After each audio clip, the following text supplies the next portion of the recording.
Buenas tardes a todas y todos. Gracias a los que participaron, estuvieron aquí en el Facebook viendo el toque comunitario y ahora pues estamos aquí arrancando un poco el programa de la tarde, ¿no? Tuvimos a las 2 empezamos con un recuento de qué había sucedido en estos años de marcha. Después Nidia Olvera hizo una sobre la historia de cannabis aquí en México y en el mundo. Y pues ahora pues vamos a llegar un poco a lo que está sucediendo ahorita, ¿no? Que es la discusión en el Senado, y para eso pues estamos muy, muy, muy contentos de poder tener a la senadora Jesús Rodríguez, que seguro todos los que no ven, pues espero que la ubican, porque ella ha sido pues una de las gran luchadoras en el Senado en este periodo, y pues sí, agradecemos que tomes el tiempo para estar aquí con nosotros y muchas gracias. Al contrario, Sara.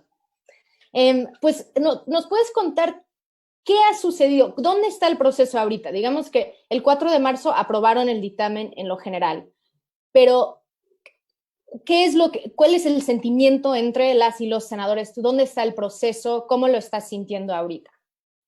Bueno, básicamente se percibe como un suspenso, ¿no? Estamos en la misma pausa que está la humanidad entera, y en una pausa, pues, con un alto grado de incertidumbre, pero tratando de ver cuáles son las certezas posibles dentro de todo esto, ¿no?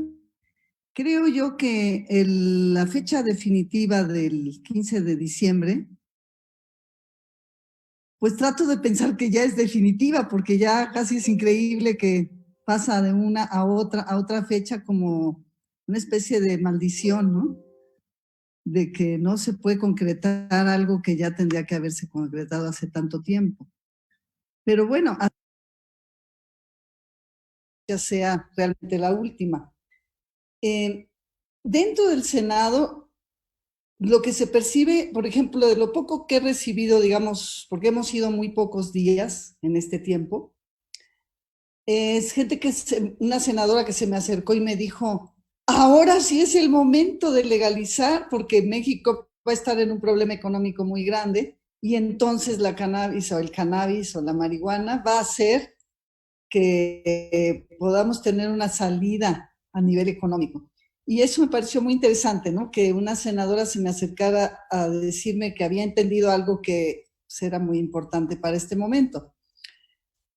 Por otro lado, lo que yo he recibido, digamos, de las comisiones encargadas o de los presidentes de comisión, pues es que sí, que esto ya tiene que ser, que esto ya no tendría por qué dilatarse, pero obviamente, como estamos en este impasse y el Senado no va a ser un periodo extraordinario por la cuestión del pico de la curva de la pandemia, entonces tampoco se puede avanzar, simplemente está ahí como en esta especie de pausa dramática, muy dramática para mi gusto, pero que creo que incluso da chance para escuchar propuestas también de la comunidad canábica respecto de la iniciativa que ya está aprobada en comisiones y que se va a ir al debate en el Pleno, es su próximo paso, y que entonces sería muy interesante escuchar en esta pausa,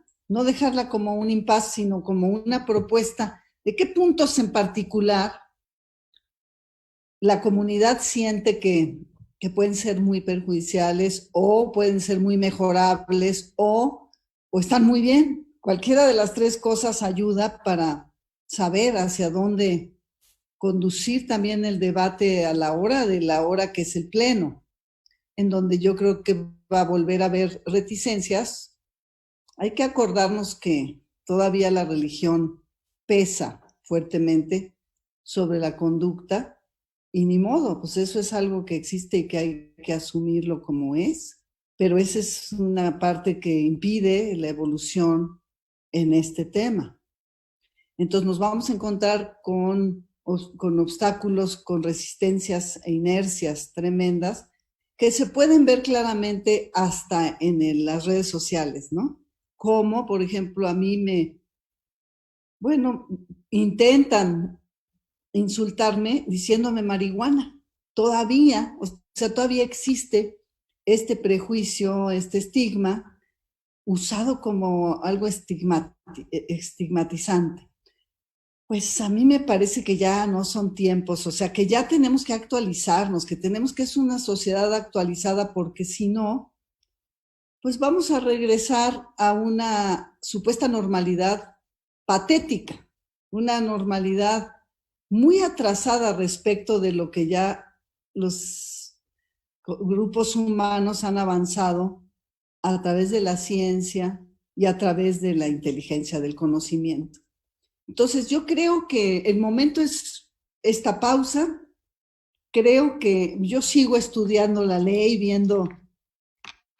Me parece bueno, por ejemplo, de los transitorios, me parece bueno que se plantee que al año de que se haya aprobado esta ley se revise.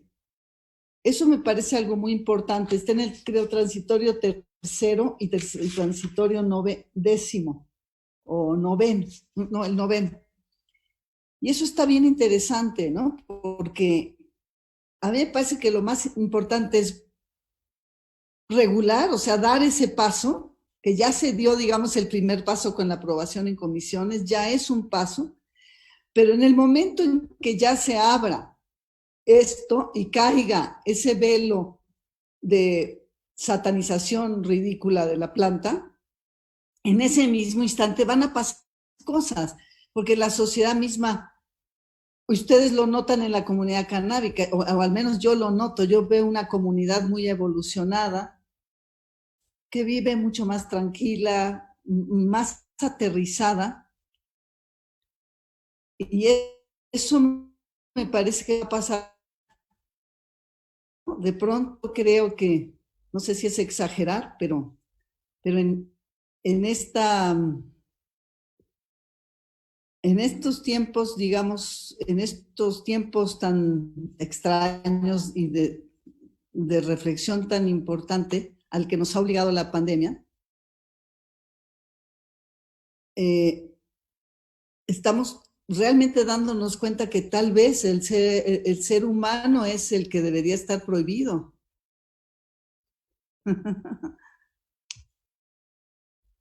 Ahora no te escucho. Me tienen, sí. Ahora te escucho. Si me pueden dejar, yo me puedo mutear cuando tengo cosas atrás y después porque ellos me tenían así, estaba censurada un rato. Sí, totalmente, y lo vemos más en la situación actual, ¿no? De que estamos en esta condición por los seres humanos, porque nosotros pasamos este virus por todos lados, ¿no? Sí, es muy interesante lo que, pero, ok, una pregunta. Ahora que está, desde lo que entendemos, las comisiones no van a convocar. Nosotros también esperamos que tomen el tiempo para mejorar el dictamen, pero también creemos que se tiene que pasar algo.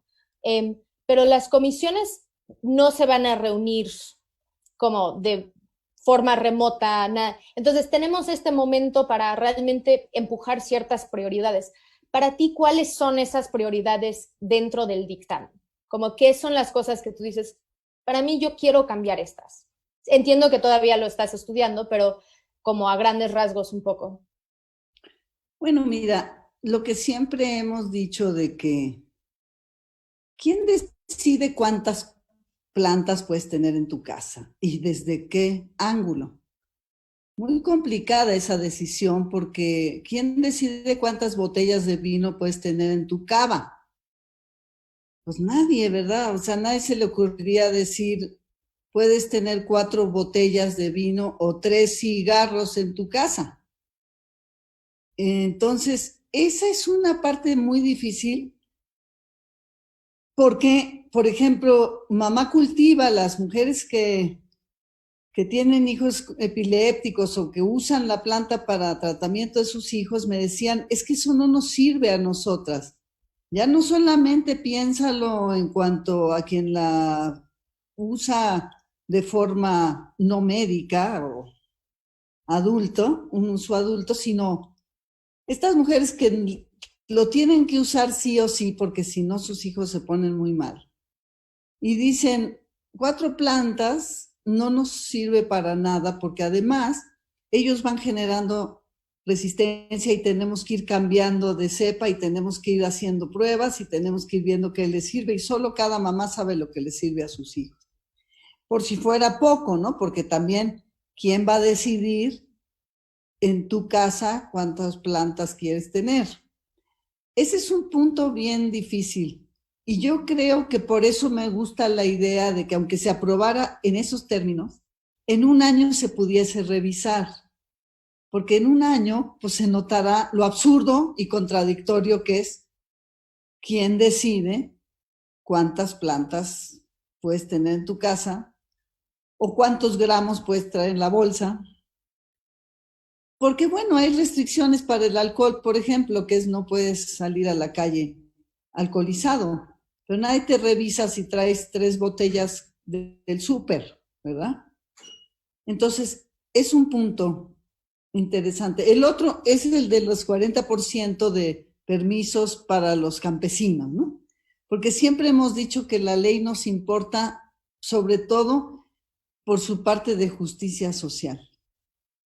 Y entonces es también complejo, o sea, todo abre una complejidad enorme porque pues también tradicionalmente los que han sembrado la marihuana en México son los narcos. Entonces, ¿cómo se va a hacer esa distinción y cómo el Instituto de Cannabis va a saber? Ah, no, pues este terreno sí es de campesinos, o no los están explotando otra vez a ellos.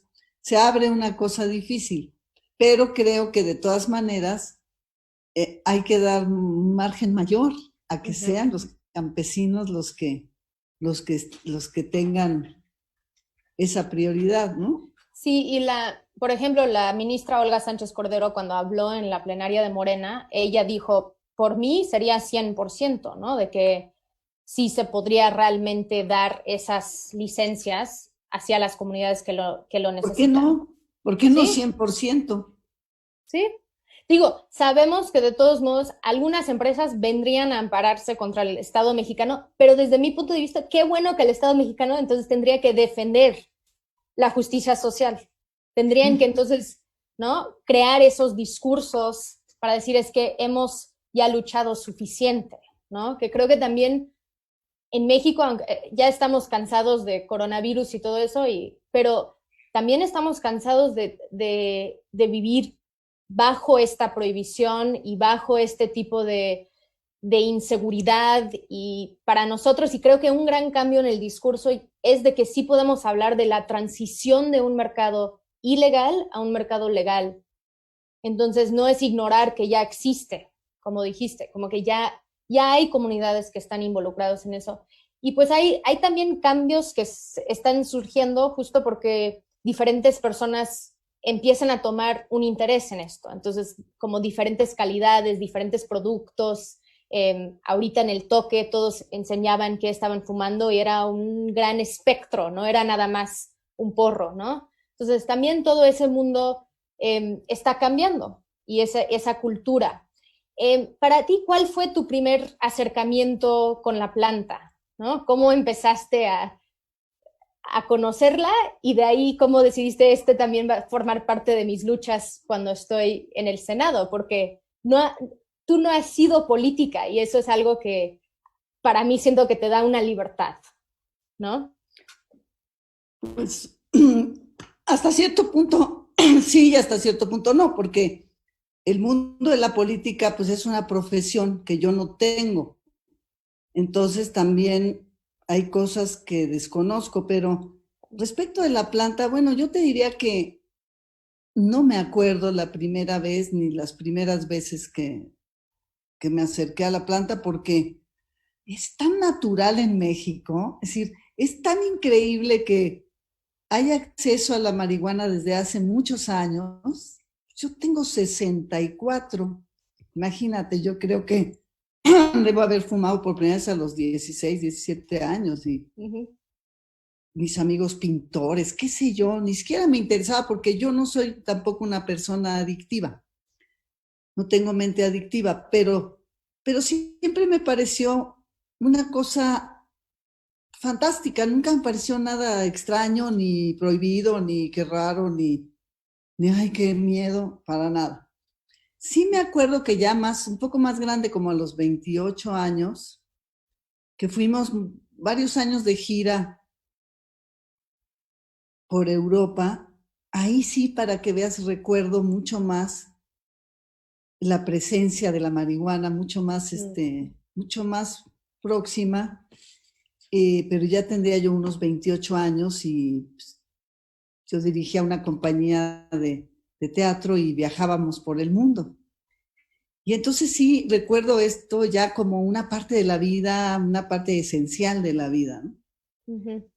Y después ya en el Senado, bueno, es tanto este tema como varios otros que considero hace mucho tiempo debían estar resueltos en México.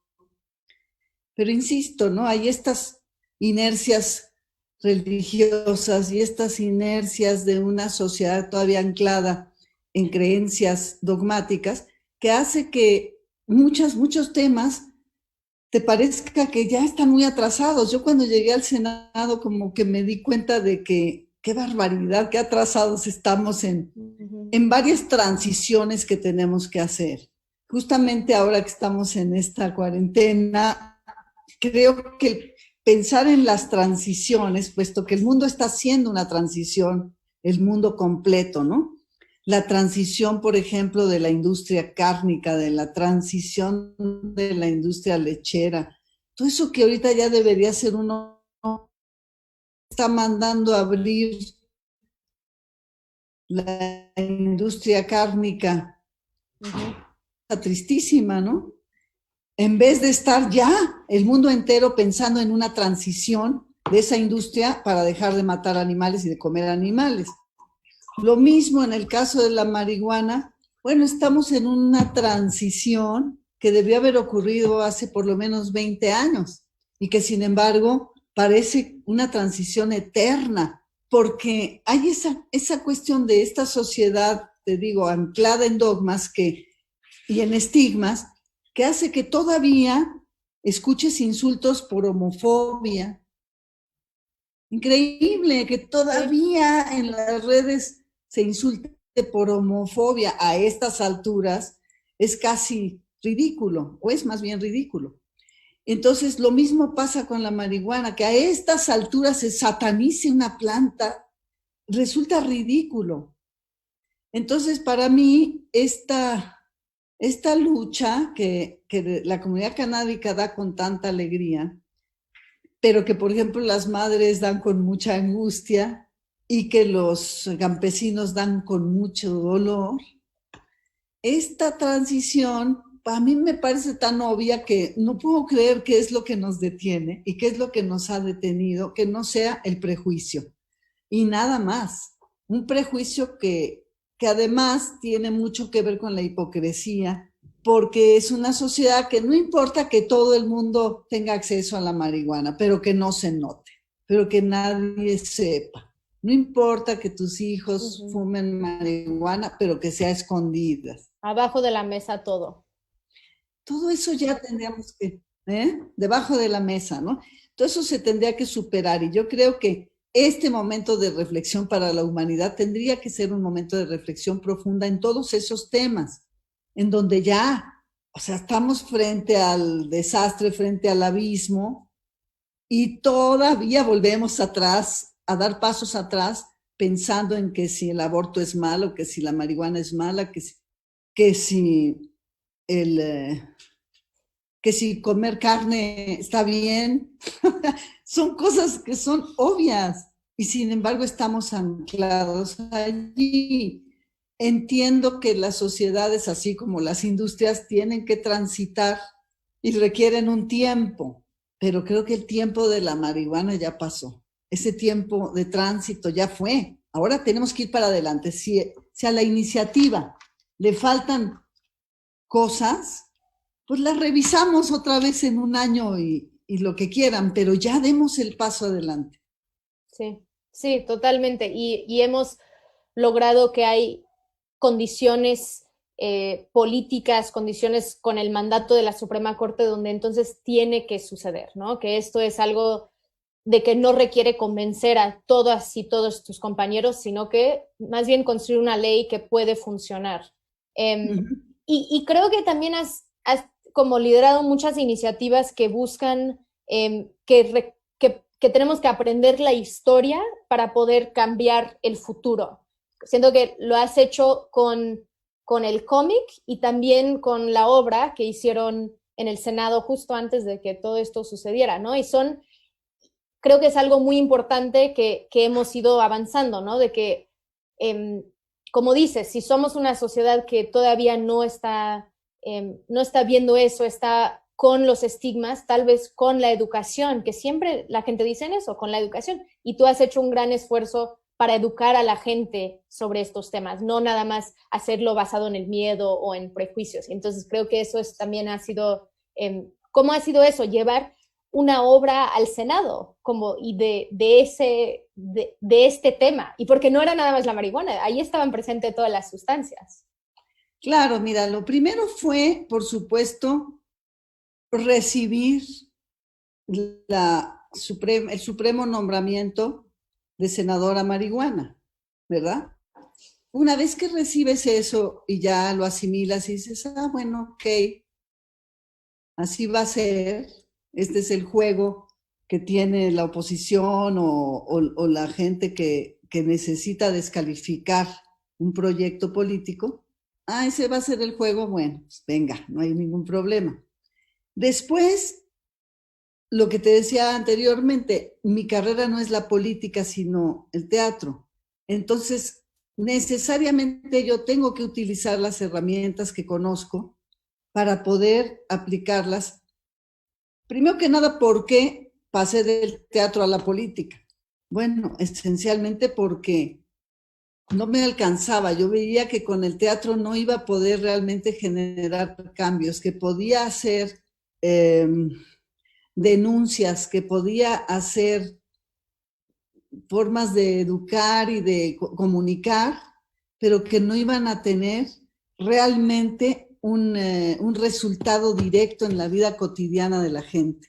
Entonces, cuando me dijeron si quería ir al Senado, yo dije sí, porque pensé dos cosas. El Senado es un teatro, a fin de cuentas. Nos guste o no nos guste, el Senado es un teatro, es un gran escenario. Y segundo, ahí sí puedo legislar y ahí sí puedo hacer que cosas en las que creo ocurran en la sociedad. Entonces, llegando al Senado, pues lo primero que empecé fue a tratar de entender en qué mundo estaba y dónde yo podía utilizar las herramientas que durante 40 años había aprendido a utilizar en el teatro. Entonces empecé a hacer cosas teatrales que fueron por polémicas, ¿no? Por un lado muy bien recibidas y por otro lado muy mal recibidas, como si fuera una falta de respeto al Senado, cuando yo creo que la verdadera falta de respeto al Senado es la enorme corrupción que ha habido todos estos años en el Senado. Todo lo demás no es falta de respeto, es al contrario, ganas de participar y de utilizar las herramientas que conocemos para ayudar a este país. Especialmente quienes hemos sido artistas y hemos tenido la chance de educarnos, pues le debemos mucho al país y tenemos que devolverle en trabajo concreto. Entonces me parecía que era muy bueno legislar y usar estas herramientas.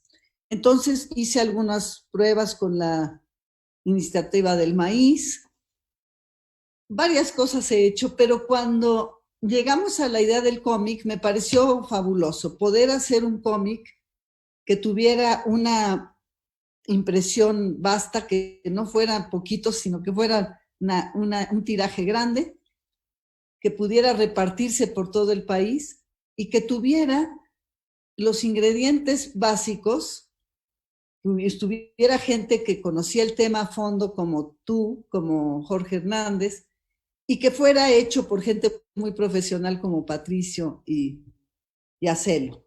Entonces, me parecía que era un proyecto educativo, porque también creo que, como todos, que la educación es la clave. Y bueno, eso fue. Pero lo que pasó con la obra fue muy interesante. Esa es una anécdota realmente bella para contar, porque un día estábamos en el Senado y me dicen, hay una obrita de teatro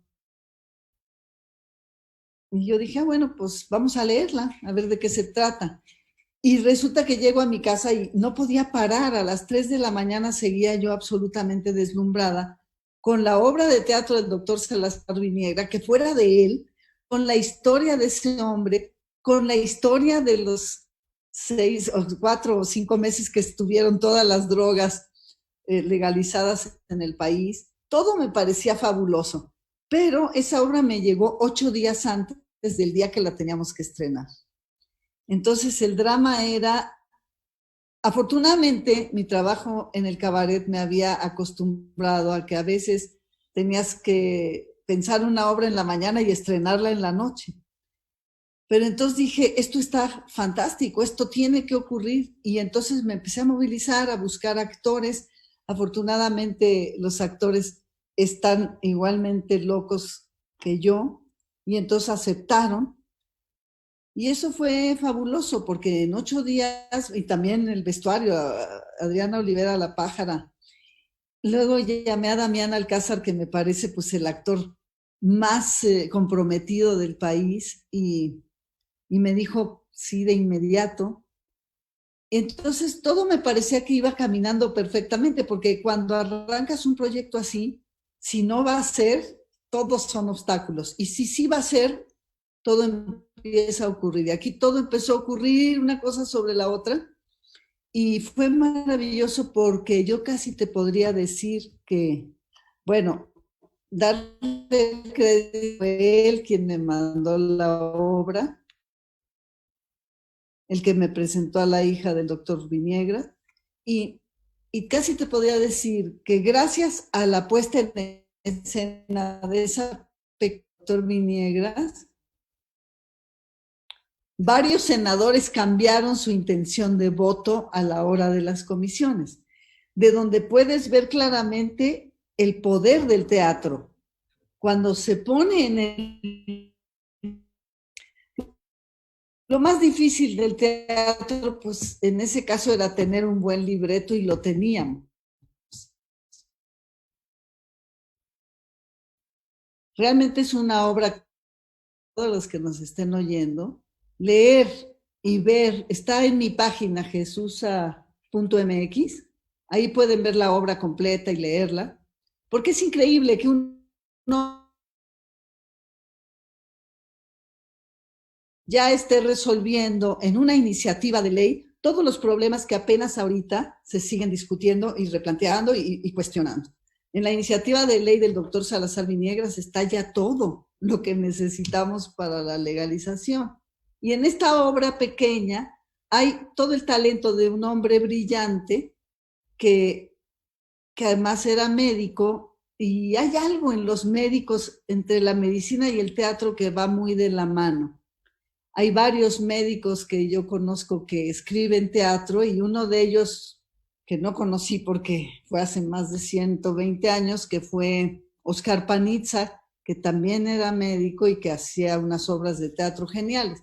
Entonces, no me pareció raro que el doctor Salazar hubiera hecho esta obra de teatro, pero me pareció genial. Y entonces, cuando la estrenamos en el Senado, me llamó mucho la atención que hubiese afectado a tal punto a los senadores como para el grado de hacerlos cambiar su intención de voto, pero también me llamó mucho la atención que habíamos podido llevar una obra de farsa, prácticamente un cabaret, al Senado sin que ya fuera un escándalo. Es decir, en un año habíamos ganado la posibilidad de presentar una obra que iba a influir sobre la comunidad de senadores y que ya no iba a ser vista como el estigma del cabaret. Ahora Jesús se llevó el cabaret al Senado, sino tenía todo sentido, era un homenaje al doctor Salazar y a su vez estaba absolutamente inmersa en el momento decisivo de una iniciativa crucial para el país. Todo eso se conjuntó y para mí fue, te podría decir, la primera vez que siento que es eso que yo aprendí, que es el teatro, estaba tomando forma ahí en el Senado. Ahora no te escucho.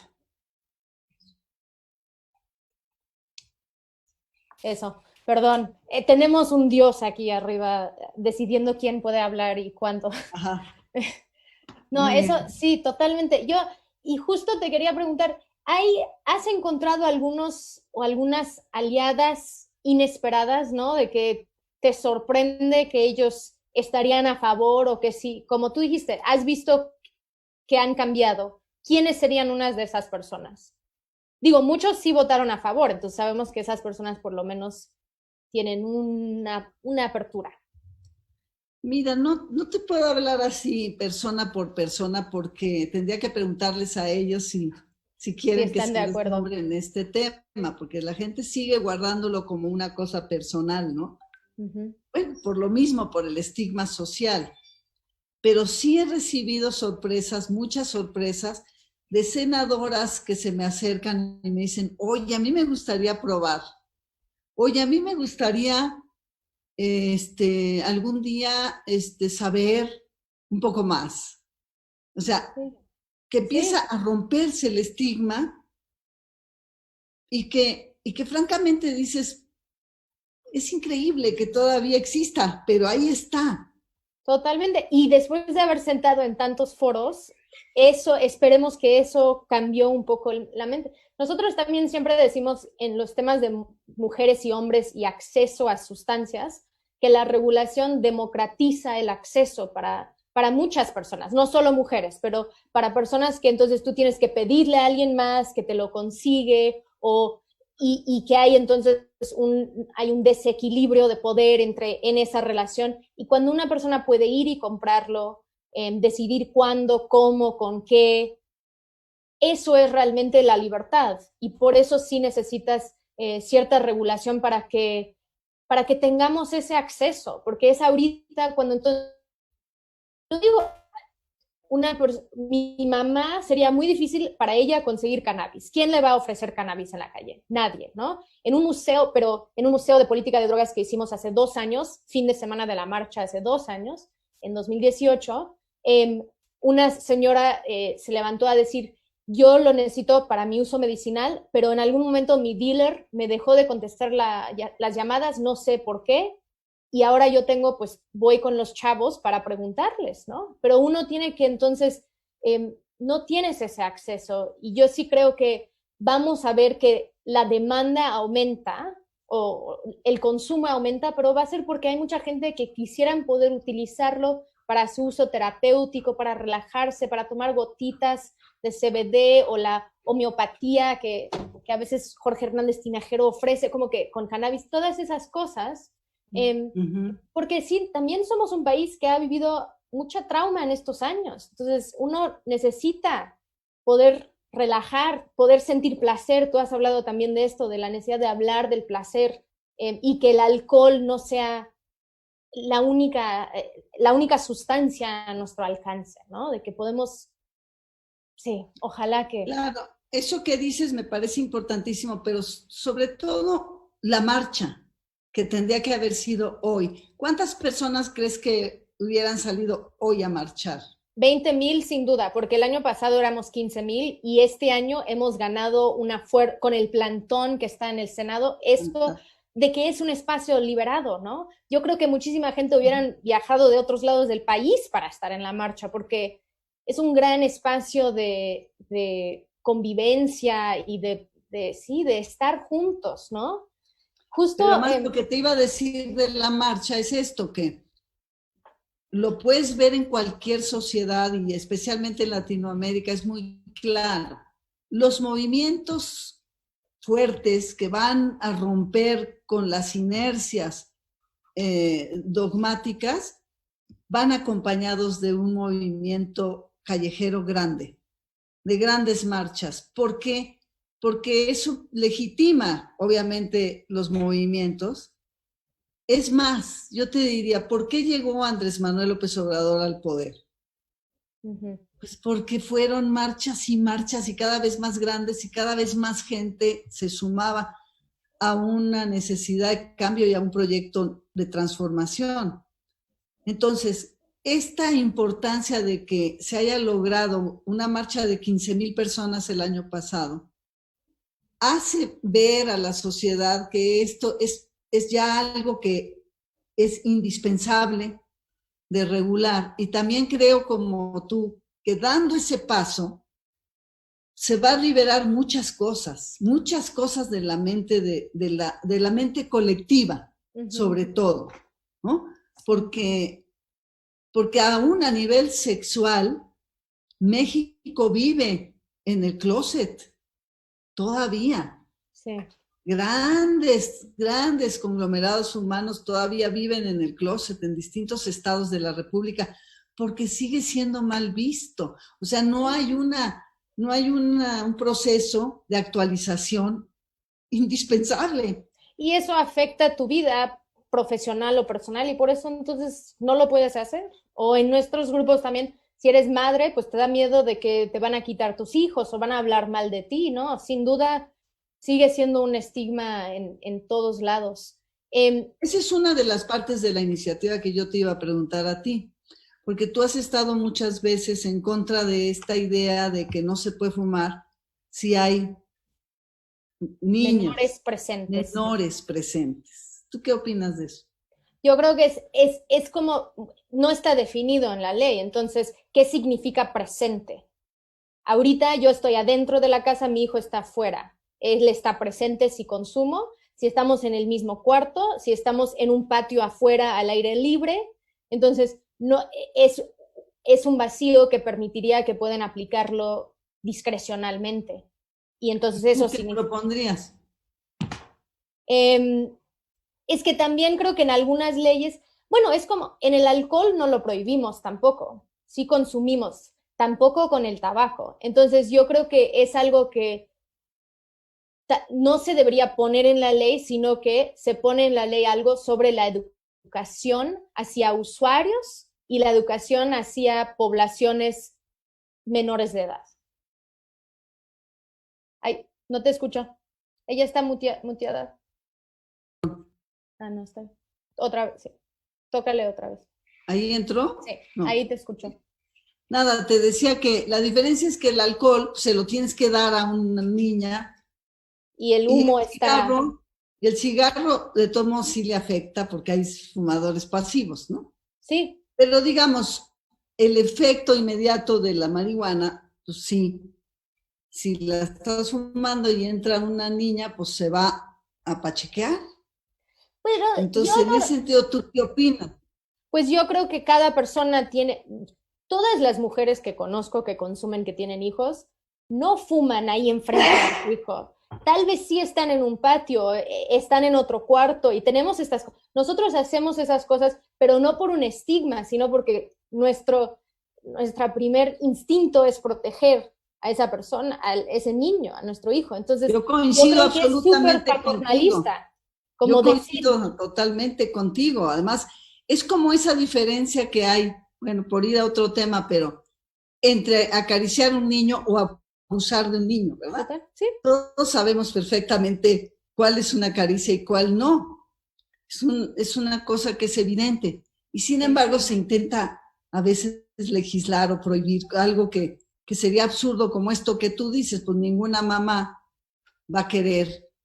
Pero digamos, si hay un padrastro mala onda, ¿no? Como hay tantos padrastros violadores en este país, pues sí, ¿qué hace? O sea, es interesantísimo porque por ejemplo, en este ejemplo que estamos poniendo, ahí ves la complejidad que se abre para un legislador en cuanto a ser muy preciso en algo que no es muy preciso, que no puede ser tan preciso. Y sin embargo, por eso me sigue pareciendo importante retomar la ley dentro de un año y decir, a ver, ¿qué pasó con esta sociedad en concreto? Porque si hemos dicho que la ley tiene que ser a la mexicana y para los mexicanos, también el proceso y el resultado que dé la ley va a ser para esta sociedad mexicana. Entonces tenemos que ver, bueno, ¿qué pasó? Arreglemos, hagamos esto mejor. Y algo que tenemos que considerar es que cómo hemos aplicado leyes es de una forma discriminatoria. Entonces, lo más probable es que no van a entrar a mi casa para ver dónde está el menor de edad. Pero si llegan a una fiesta en otras zonas de la ciudad o en otras partes del país, y huelen marihuana y hay un menor presente, pueden aplicar sanciones. Y entonces eso es cuando uno tiene que pensar, esos vacíos sí nos pueden afectar mucho. Alguien aquí en el chat, y quiero tomar unas preguntas de esto, pero alguien dice, mis hijos se sorprenderían mucho si alguien les dice que la cannabis es mala. No les echamos el humo en la cara, pero les mostramos cómo se debe regar la planta, cómo se extrae aceite, cómo ayuda a su abuelita con sus achaques. Y sí, como que Por supuesto. eso es cambiar también todos los paradigmas. Leopoldo quería mandar sus preguntas por aquí. ¿Qué alternativas tenemos ante la imposibilidad de reunirnos para hacer presencia política? Es una pregunta difícil y para todos los que están haciendo incidencia en cualquier tema, en realidad. Bueno, yo creo que la que tenemos muy a la mano es que la gente que está verdaderamente interesada en esta iniciativa la vuelva a estudiar, vuelva a mandar, porque eso podemos leer sus propuestas. Mira, para tal artículo yo propongo y somos tantos que proponemos este cambio, ¿no?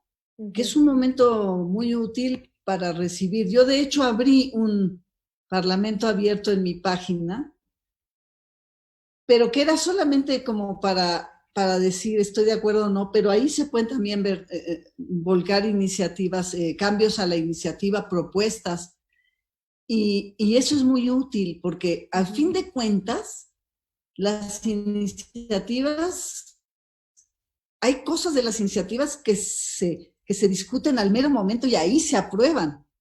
Es decir, no está escrito en bajo relieve y a la mera hora pasan cosas. Eso es el Senado también.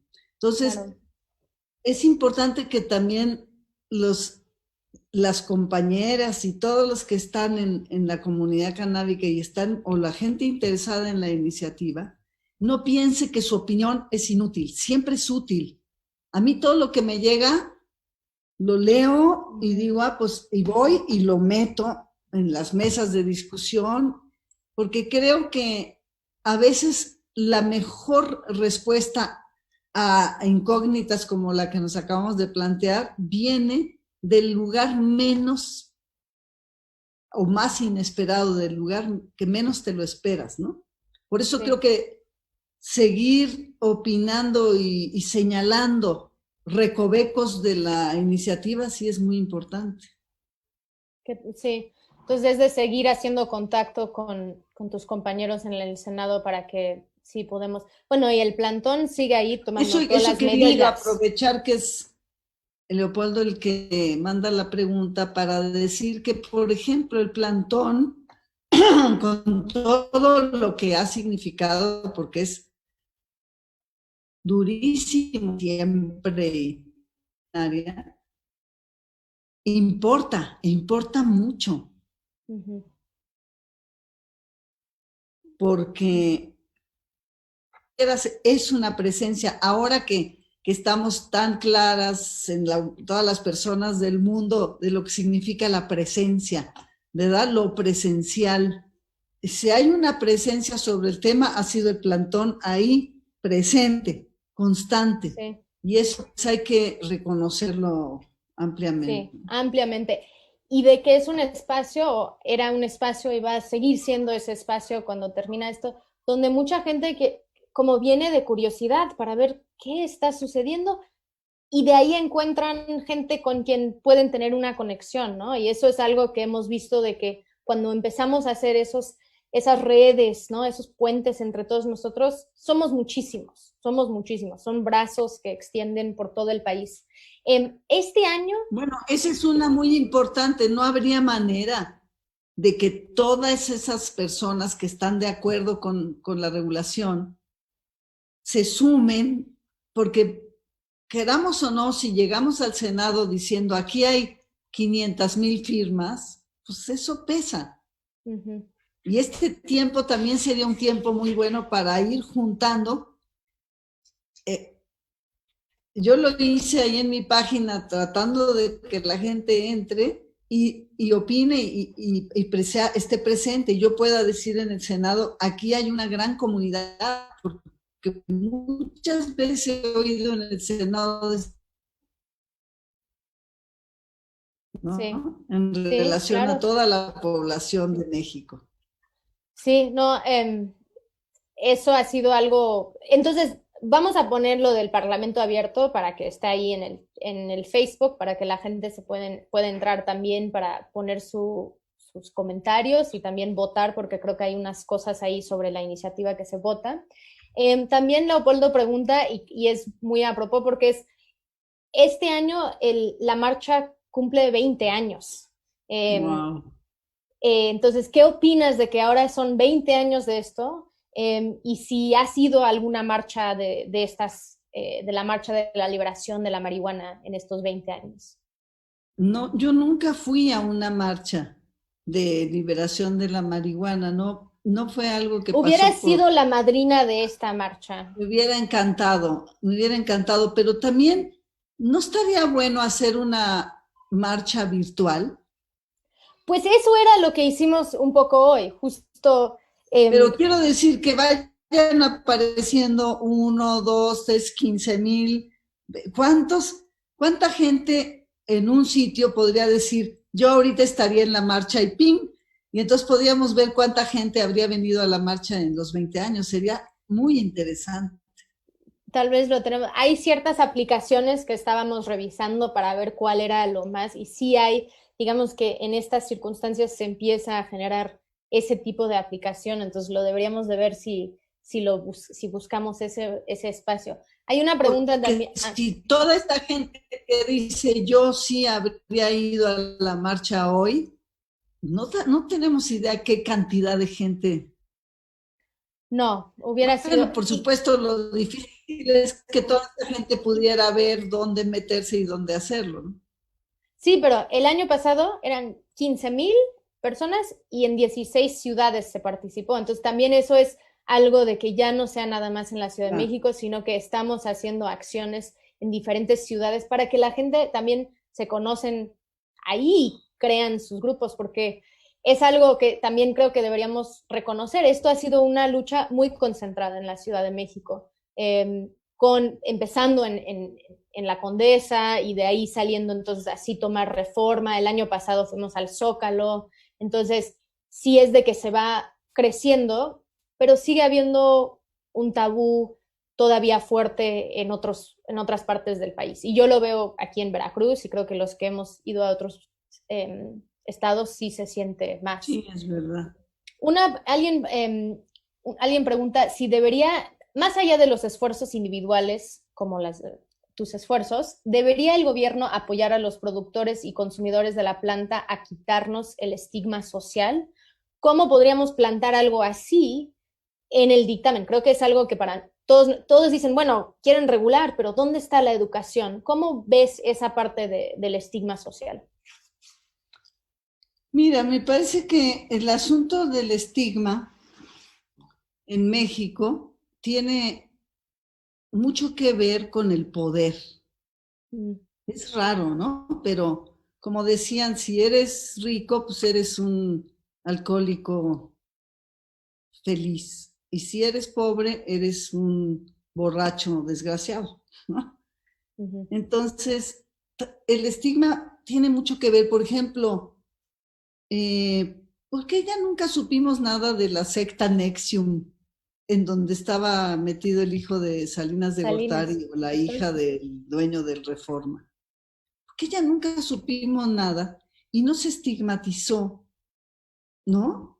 Porque yo digo, bueno, de tal palo, tal astilla, yo no esperaba mucho menos de estos juniors de padres tan corruptos, pero ese estigma no existe.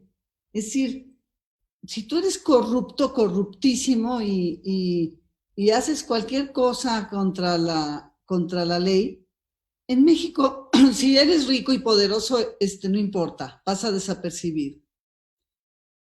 En cambio, si eres pobre y fumas marihuana, entonces te va a caer encima el estigma, la ley y la cárcel, ¿no? Sí.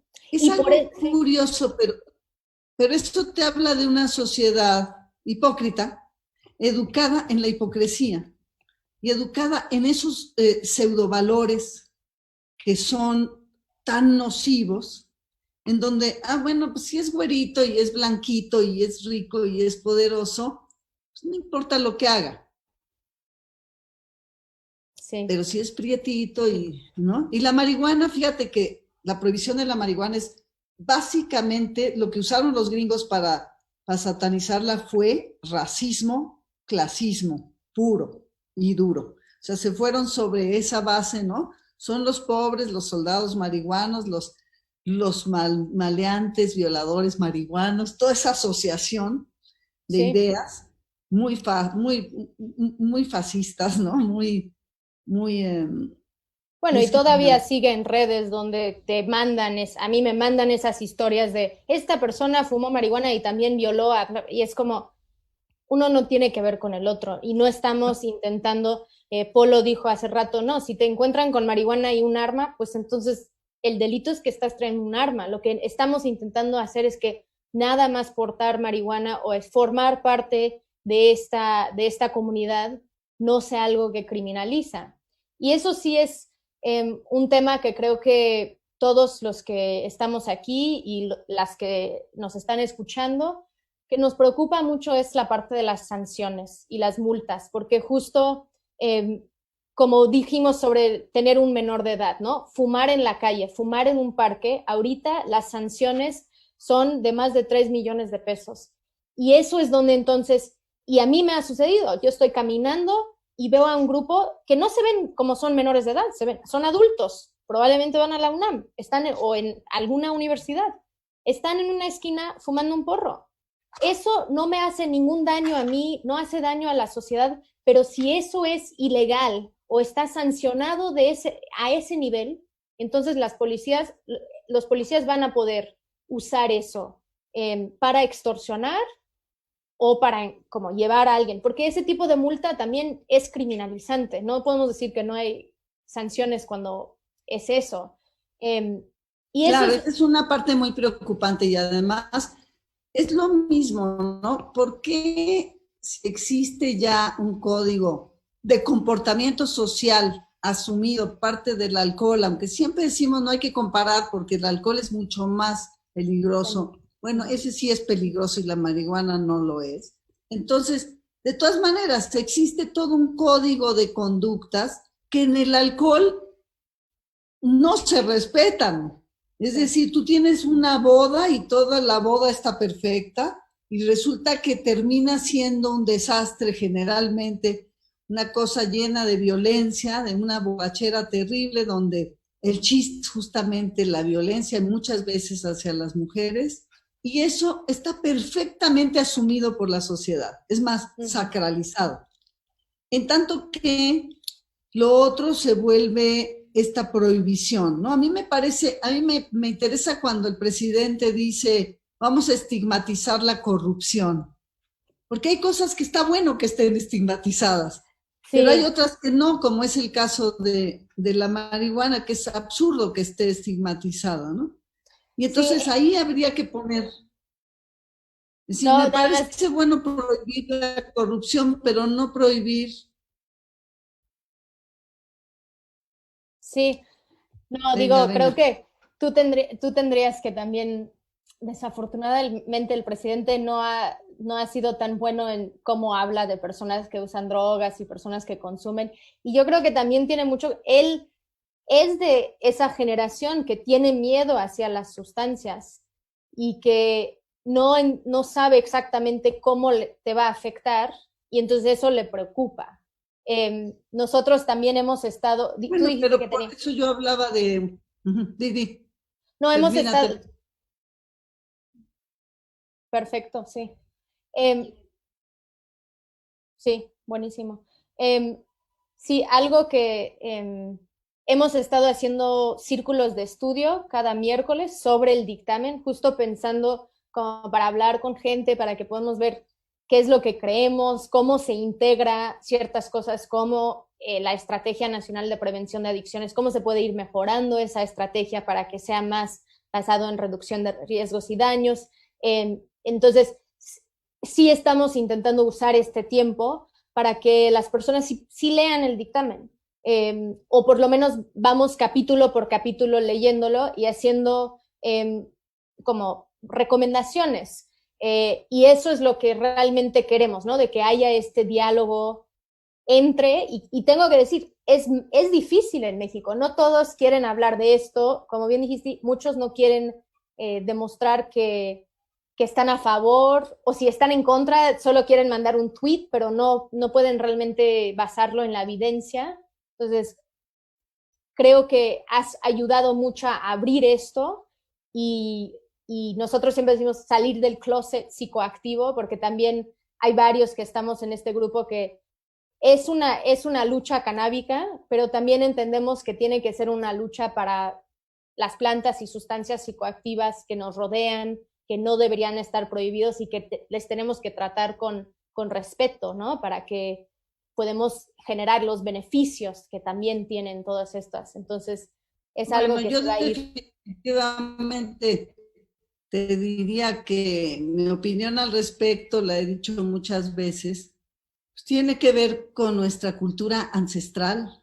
Basta con ver el mural de Teotihuacán, del Tlalocan, suficiente para saber que nuestra cultura madre se basó en el uso de plantas sagradas y que somos lo que somos, que México es lo que es, porque la relación con esas plantas siempre fue saludable, directa, asombrosa y respetuosa.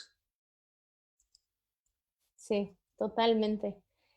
Yo te quiero dar las gracias por estar aquí con nosotros. Hubieras estado en la marcha y podemos imaginar cómo iba a ser. Ahorita que estuvimos en el toque comunitario, ya empezamos a planear en el momento que podemos tener una marcha, si es porque el 7-10 también tiene cierto significado, entonces podría ser el 7 de octubre o dependiendo de cómo salimos de esto. Creo que Pierre quería tomar la palabra, si alguien lo quiere quitarla, o sí, que pueda hablar. Bueno, si hay marcha, cuenten conmigo. Sí, muy invitada. Muchísimas gracias por tomar el tiempo y nosotros estaríamos aquí compartiendo el porro si fuera posible, pero ya veremos cómo nos va. Gracias a ustedes. Muchísimas gracias. Abrazos. Nada. Ya llegó Pierre. Espera un momentito. Pierre, te escuchamos. Bueno, en primer lugar, a mí me gustaría presentarme como uno más de los activistas del movimiento canábico mexicano. Y pues a mí me gustaría comentarle algo que tenía en mente para comentarle. No sé si me recuerde, yo le he regalado un cogollo en la obra de teatro, ¿me recuerda? Sí, claro. Sí. Te ves muy psicodélico ahorita, pero sí. Sí, y pues justamente estamos se va a organizar la marcha del 9/20, que es la marcha por la legalización de los hongos. De verdad estamos adoptando un modelo de tipo Denver, de descriminalización, de que ya no se usan recursos públicos para perseguir o criminalizar a los hongos. Y pues a mí me gustaría también pues invitarla a este movimiento.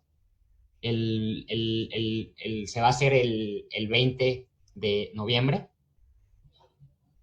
No, el 20 de septiembre.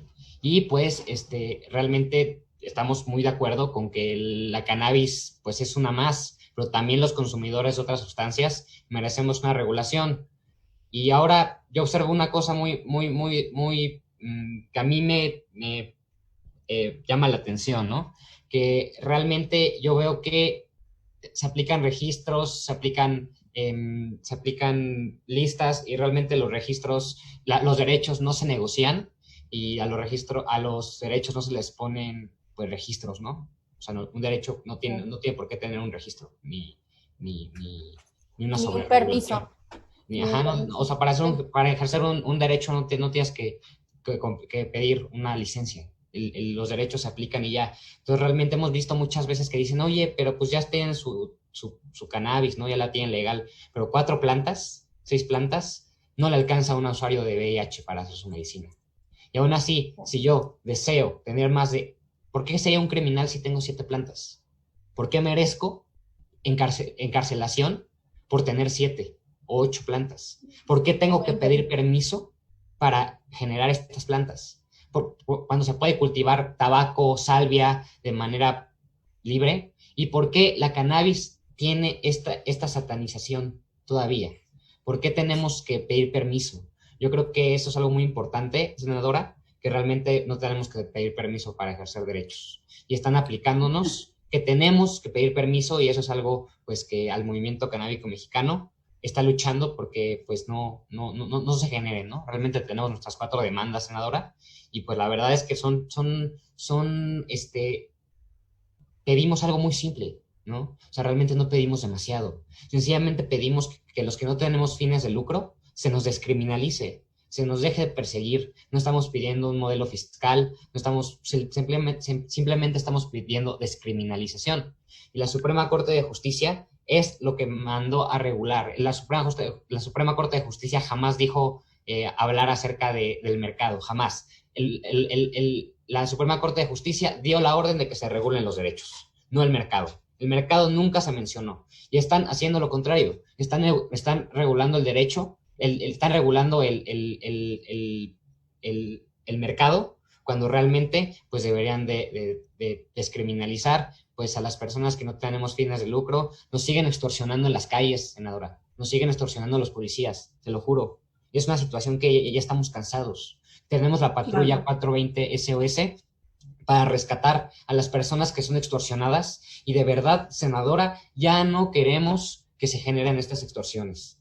Ya no queremos que nos roben de la cartera, ya no queremos tener que pedir permiso para ejercer un derecho, porque fumar marihuana sencillamente es un derecho. No tenemos que pedir permiso a nadie. Así como el que va al Oxxo y se compra un clamato y se compra una cerveza, nosotros también tenemos derecho a ir y tener nuestro extracto y tener nuestras plantas. Entonces, senadora, mi mensaje principal es que los derechos no se negocian, a los derechos no se le aplican registros y no la quieren aplicar, senadora. No la quieren aplicar y eso no es justo, porque son derechos. Entonces, así es, Pierre. Perdón, es que tenemos otro segmento que va a empezar después. Claro, creo que sí. Entonces, me despido, senadora. Realmente también le invito a la marcha de los hongos el 9 de septiembre, el 20 de septiembre, perdón, y pues realmente sigue también el camino de los psicodélicos, ¿no? De los hongos, el LSD, la ketamina, y si usted puede checar los estudios de daños ecológicos, de daños sociales, de daños al organismo y de potencial adictivo, los psicodélicos tienen el potencial más bajo de todos y no es justo que nos criminalicen por usar LSD, hongos, peyote. Sin duda. En la semana pasada estuve en una conferencia del Psychedelic Liberty Summit y ahí sí salen muchísimos estudios y como dijimos, esto no termina, sino que estamos arrancando, pero